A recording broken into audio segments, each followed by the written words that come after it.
ఈ అబ్బాయి అనుకోకుండా ఒక రాయిని చూస్తాడు. ఆ రాయి తన కళ్ళకి ఒక విచిత్రంగా కనిపిస్తుంది. వెంటనే ఆ రాయిని కొందామనుకునే లోపే ఒక డబ్బున్న అబ్బాయి వచ్చి ఆ రాయిని తీసేసుకుంటాడు. అతను ఆ రాయిని బాగా పరిశీలించి ఇందులో ఖచ్చితంగా డైమండ్ ఉంటుందని చెప్పి ఆ అబ్బాయి వెంటనే కొనుక్కుందాం అనుకుంటాడు. ఆ షాప్ ఆయన కూడా అతని డబ్బున్న వ్యక్తి అని తెలిసి అతనికే ఇస్తానని అంటాడు. ఈ అబ్బాయి మాత్రం దాన్ని ముందుగా నేను తీసుకున్నాను అని చెప్పి గొడవ పడుతూ ఉంటాడు. ఆ డబ్బున్న వ్యక్తి అసలంటే అస్సలు వినడు. దాంతో మొత్తం జనమంతా కూడా పోగవుతారు. అయినా సరే ఆ అబ్బాయి అస్సలు తగ్గకుండా 2000 ఇస్తాను అని చెప్తాడు. వెంటనే డబ్బున్న వ్యక్తి నేను దానికి 5000 ఇస్తాను అని చెప్పేసరికి ఇంకా ఆ అబ్బాయి ఏం చేయలేకపోతాడు. కానీ నిజానికి ఆ అబ్బాయికి తెలుసు ఆ రాయిలో డైమండ్ అస్సలు లేదు అని చెప్పి. కానీ డబ్బున్న వ్యక్తి హ్యాపీగా నేను 5000తో కొనేసానని చెప్పి ఇక్కడే కట్ చేయండి అని చెప్పి అంటూ ఉంటాడు.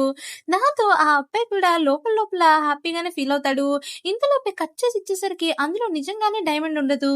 దాంతో అతనికి కోపం వచ్చి అక్కడి నుంచి వెళ్ళిపోతాడు. ఇంతలోపే ఒక అమ్మాయి అక్కడికొచ్చి ఈ పిల్లిని నేను కొనాలనుకుంటున్నాను అని చెప్పి అంటూ ఉంటుంది. ఆ అమ్మాయి పిల్లిని ఇవ్వాలంటే ఖచ్చితంగా ఆ అమ్మాయి ఏదో ఒకటి ఇవ్వాలని చెప్పి ఆ అబ్బాయి అడుగుతాడు. దాంతో ఆ అమ్మాయి చాలా వాల్యూ అయిన లాకెట్ ఇస్తుంది. ఆ లాకెట్ చూసి ఆ అబ్బాయి పిల్లిని ఆ అమ్మాయికి ఇచ్చేస్తాడు. తర్వాత ఆ అమ్మాయి ఆ అబ్బాయిని ఆప్షన్స్ కి పిలుస్తుంది. ఆప్షన్స్ లో మీకు నచ్చిన వాల్యూ ఐటమ్ ని ఏదైనా కొనుక్కోవచ్చు అని చెప్పి అడుగుతూ ఉంటుంది. దాంతో వాళ్ళిద్దరూ కలిసి ఆప్షన్స్ కి వెళ్తారు. ఆ ఆప్షన్ లో ఒక పూర్వమైన వెజిల్ ని ప్రవేశపెడతారు. దాంతో ఆ డబ్బున్న వ్యక్తి కూడా ఆ ఆప్షన్ కి వస్తాడు. వెంటనే ఆ ఆప్షన్ లో దానికోసం వీళ్ళిద్దరూ పోటీ పడతారు. చివరికి ఆ డబ్బున్న వ్యక్తితే సొంతమవుతుంది.